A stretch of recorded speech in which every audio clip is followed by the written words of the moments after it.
Hey guys, I'm back in the shop, and today I am with Daryl from Dreadnought Wood Shops, and he's going to show us a really cool trick for finishing wood with CA. And we're going to do it today in the flat. Now this works great in the round, and I'm sure some of you already know this, but he's going to show us how his technique works, and I'm looking forward to seeing this. So we're going to get started.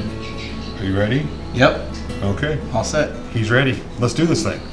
All right, so today we're going to do some CA finishes on flatwood, which is not something you see a lot of. You see it mostly on the turf stuff, but you can do this on the flat, according to Daryl. So we're just going to do a small section, and we've got some very interesting looking African ironwood here, and we're going to use that today. And then you got some products with you. What are we going to use as far as products go for the CA finish?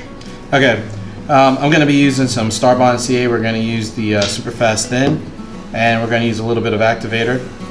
As far as those products go, and then the only other two things you need are some gloves and some blue shop towels. One of the things, a quick tip here, is that the polyethylene gloves that you find in food service, CA really doesn't stick to it very well. Where can somebody get that locally? Where's a good place to look? I picked up a bag of 120 of these at Walmart for 98 cents earlier today. So, okay. Yeah. And then you said earlier before we got started that you prefer the aerosol activator as opposed to the pump activator. Why is that? Because I found that in my experience, the pump activator, the pump mechanism fails fairly regularly. So plus you can get a nice even shot when you're just using aerosol. Right. And that makes me because it also with the pump, you get, when you spray it, you get these little droplets. You're spritzing it. Okay. Right. All right. Cool. So a couple other things that we're going to be using today are micro mesh pads, which you found these at Hobby Lobby. Correct. And this has one of each of what we need. Right.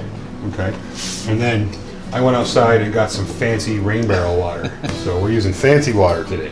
All right, so basically we're going to put our gloves on, and we're going to take some of these blue towels here and apply the CA on this side. And once we get that done, then we're going to flatten it out with some 320 and then run through the micro mesh, and then that's going to get it done. That's it? That's it. Now, if I've seen this finish. It's an amazing finish, so I'm excited to see this process. Blue towel. The blue towel doesn't have lint. Okay. And I don't know, it's just, I started using that and it works great, and I don't change when things ain't broke.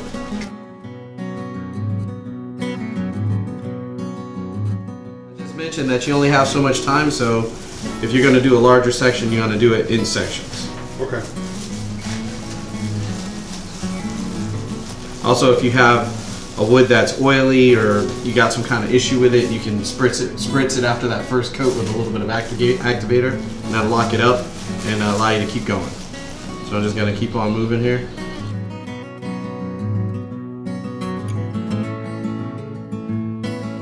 And I got a lot of time to work with this stuff. You see nothing sticking to me, right? Right.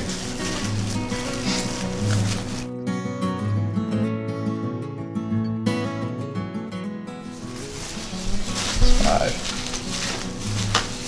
How many coats is that? That's 5. That's 5. Yeah. When I do this one, I'm going to go for 12. So when I do this one, I'm going to spritz it with a little bit of activator. Not really necessary, but... we're halfway through, so... Yep. Okay. You don't want to spritz your towels.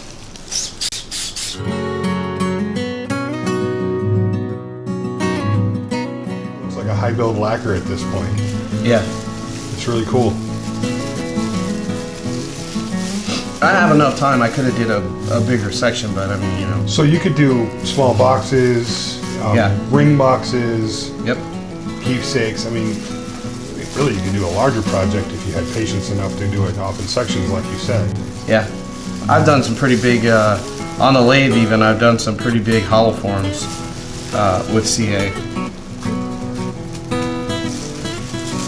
All right, and I always do the activator at the end, just for giggles. Wow. Right. And that's 12 coats that fast. That was coats. Literally maybe 2 minutes, 3 minutes. Yep.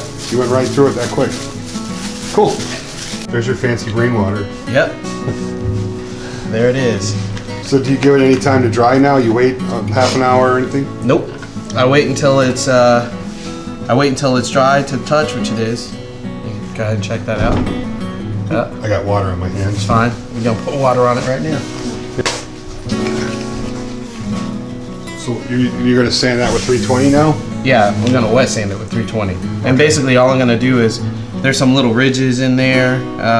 It's not as noticeable on this because it's pretty porous, but you know, if you were using something that was tighter grain, you would like see like a figured maple or something would have a tight grain to it. right, and you'd see a couple of little ridges here and there. Not a lot. So you're just going to knock down the ridges with the. Right.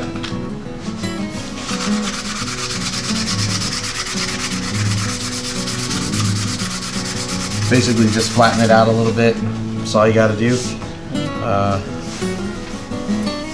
I got you a sawdusty rag. Sorry. It's all good. All right, so we're good to go there. Doesn't look all that great right now. So what we're gonna do is we're gonna run through these Micro mesh. pads. Okay. One. 1,200. Feels really wrong sanding something that high. That's not like a Corian or because with Corian we'd go up to about 5,000 or 6,000. Yeah. Sometimes higher depending, but we would wet sand in that as well. Well, the thing you got to remember though is that basically what we've done is we put a plastic coating on top of it. Sure. So what we're actually doing is we're buffing this. That looks really good. So I've seen this before on turnings and stuff, but I've never seen it done on flat surfaces, and I've never actually seen the process. No. Nope, I don't have the patience to sit through a video and watch it. Yeah, I did a video that I went through the whole thing. You know, the whole thing step by step by step. But it seems like it takes a long time. I think it takes longer to explain it than it does to really do it. Oh, absolutely. You can definitely smell it, though. Yeah, you can, and I got a tip for that too. Okay. So there's that. Now you can take it to a buffer if you really want to get that really Like glass kind of look. right. And it could be also that it's a little porous, but you go to the buffer and you get the really glassy smooth, but you can touch it and you can feel it. Holy cow. Yeah. The nice thing about this is a fairly, on the sapwood of ironwood, at least the African type, is really porous, and that's just like, you can see the pores, but you don't feel them. It's Right. really, really smooth. That'd be 3 coats of lacquer. Yeah. You know? But you're not going to get that kind of, that's really nice. All right, cool. Yeah. Now I do have one more tip because the thing you guys clearly can't see is just how badly this smells. You can attest to that. Oh yeah, right? it's got some smell to it. Okay, so the trick that I found that works is if you put a fan behind you and have that fan blow away from you, it eliminates all that.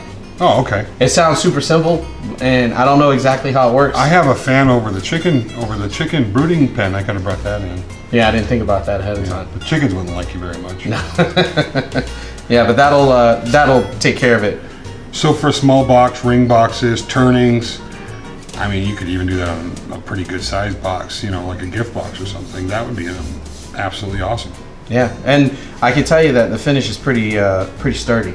I dropped a few turnings, and I get a few little scuff marks. You'd think it would crack because it's a plastic coating, basically, but no. So let's talk about the psychoanalyte or CA gel or glues that we're using. I use gels a lot because of what I do. I like the thicker, you know, putting, you know, crown molding up or something like that. You've used a couple different brands, and you said your best luck you've had was with Starlock. Yes, okay. Absolutely. Especially as far as finishing goes.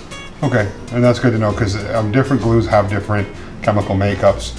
And I've heard some people say all CA gels are the same or all super glue are the same. That is not true at all. And I find that some products bond better to other things, you know, across the board. So right. I'm a big fan of the 2P10 series because I've just been using it for years, and for the finishing or the finished trim and stuff, it's been a great product for me. So right.